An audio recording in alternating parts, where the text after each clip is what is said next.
शातिर बहू। शोभा सपनों में रहने वाली लड़की है।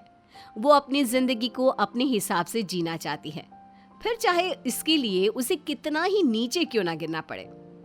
शोभा की शादी एक मिडिल क्लास फैमिली में हुई। उसका पति गोविंद उसे बहुत प्यार करता है और कोशिश करता है कि उसकी सभी डिमांड पूरी कर सके। आप मेरे लिए बनारसी साड़ी तो लाए नहीं जो कल मैंने बाजार में देखी थी।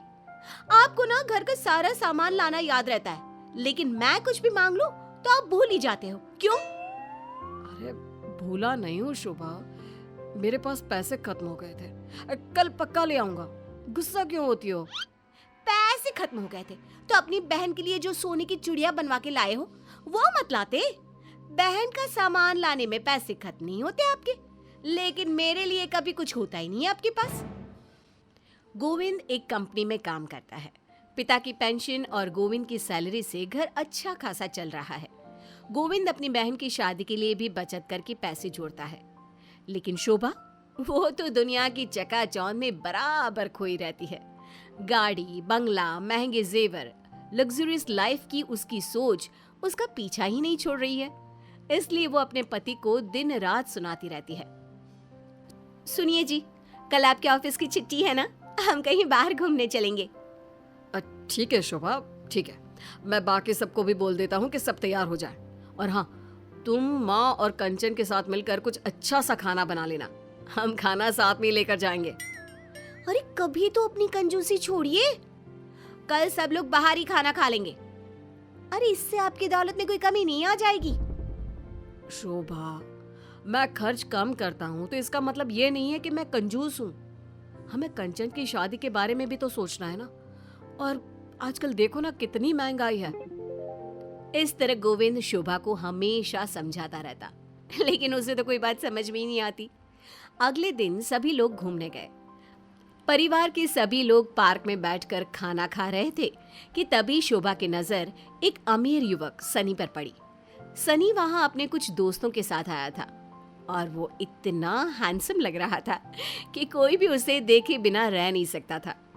अगले दिन शोभा मॉल गई और वहां उसे फिर से सनी मिला। शोभा ने उससे बात करना शुरू किया। सुनिए, आप कल पार्क में आए थे ना अपने दोस्तों के साथ? जी हाँ, आया था।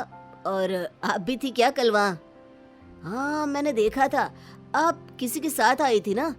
वो आपके भाई बहन थे क्या? नहीं नहीं, वो तो मेरे पति और मेरी ननद थी। मेरे सास और ससुर भी थे हमारे साथ। आपने शायद उनको देखा नहीं होगा।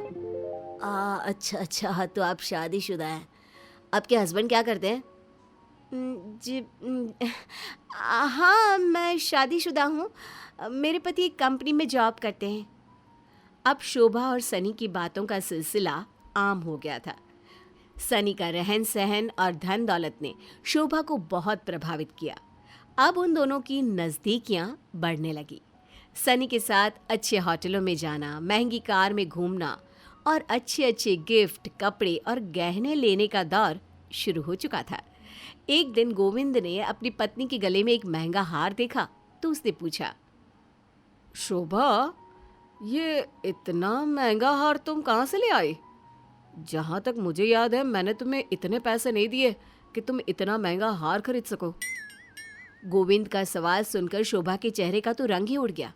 उसने बात को संभालते हुए कहा, अब अरे ये तो मैंने अपने बचत के पैसों में से खरीदा है। तुम बचत भी करती हो? मुझे हैरानी है। अब गोविंद के काम पर जाने के बाद शोभा किसी न किसी बहाने घर से बाहर जाने लगी। उसके व्यवहार में परिवर्तन देख परिवार ने उसे रोकना टोकना शुरू कर दिया। शोभा ने सनी से कहा, सनी, अब हमारा मिलना मुश्किल लग रहा है। मेरे ससुराल वाले मुझे घर से निकलने ही नहीं देते। उन्हें ना मुझ पर शक होने लगा है। तुम मुझे पहले क्यों नहीं मिली शोभा? तो मैं तो तुमसे ही शादी करता, फिर कोई रोकने वाला नहीं होता हमें। तो आप क्यों नहीं कर सकते? इसलिए क्योंकि मैं पहले से शादीशुदा हूँ। सनी कुछ देर चुप रहा। बोलो ना सनी, मेरी बात का जवाब दो। कर तो सकता हूँ, लेकिन क्या तुम अपने परिवार को छोड़ सकती हो? अपने पति को भुला सकती हो? नहीं कर सकती ना। इसलिए जैसा चल रहा है चलने दो। अब शोभा ने अपने पति से तलाक मांगना शुरू कर दिया, लेकिन गोविंद ने तलाक देने से मना कर दिया। जब तक मेरी बहन कंचन की शादी नहीं हो जाती तब तक मैं तुम्हें तलाक नहीं दूंगा। गोविंद के मना करने के बाद शोभा ने घर वालों को परेशान करना शुरू कर दिया। वो खाने में कभी नमक तो कभी मिर्च ज्यादा डाल देती, लेकिन कोई कुछ नहीं बोलता और इससे शोभा को झगड़ा करने का मौका ही नहीं मिलता। इन लोगों को तो कोई फर्क ही नहीं पड़ रहा। अब मैं इन लोगों का जीना हराम कर दूंगी। अब शोभा ने घर वालों की जान से खेलना शुरू कर दिया। एक दिन उसने सीढ़ियों पर तेल गिरा दिया और उस दिन उसकी सास सीढ़ियों से फिसल जाती है और उनका एक पैर फ्रैक्चर हो जाता है और वो महीनों बिस्तर पर पड़ी रहती है। अब वो सबके खाने में नशे की दवाई मिलाने लगी। एक दिन उसके घर वालों ने फैसला किया, देखो बेटा, इससे पहले कि तुम्हारी पत्नी किसी की जान ले ले तुम इसे तलाक दे दो। लेकिन पापा लोग क्या कहेंगे? कंचन का रिश्ता होने में बहुत परेशानी होगी और मैं उससे बहुत प्यार करता हूँ। बेटा, शोभा की नजरों में तेरे प्यार की कोई कीमत नहीं है। तू उसे चाह कर भी नहीं रोक सकता। वो तो पहले ही जा चुकी है तुझे छोड़कर। जबरदस्ती से उसे बांधने से कोई फायदा नहीं। उसे तो बस तलाक के पेपर ही चाहिए। और कंचन की शादी का क्या है बेटा?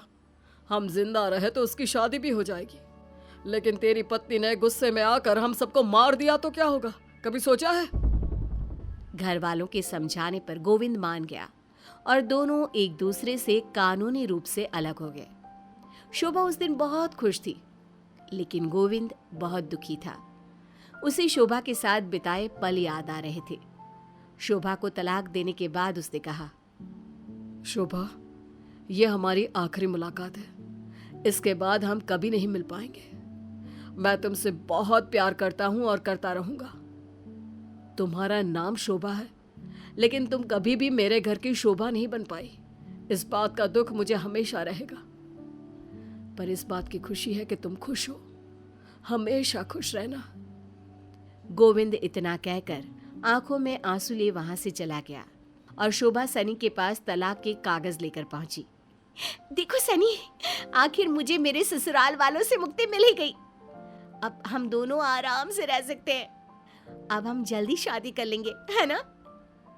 ये क्या बचपना है शोभा? मैंने शादी के लिए तुमसे कोई वादा नहीं किया। और तुमने अपने पति से तलाक लेने से पहले मुझसे क्यों नहीं पूछा? सनी, इतने नादान मत बनो।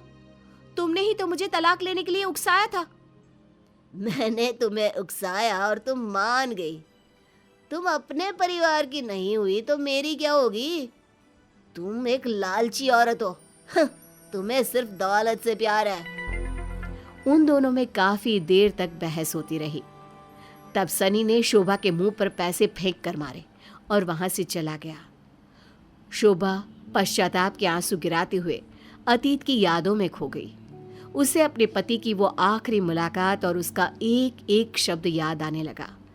वो अकेली एक चौराहे पर खड़ी है, लेकिन फिर भी उसके लिए सारे रास्ते बंद हैं।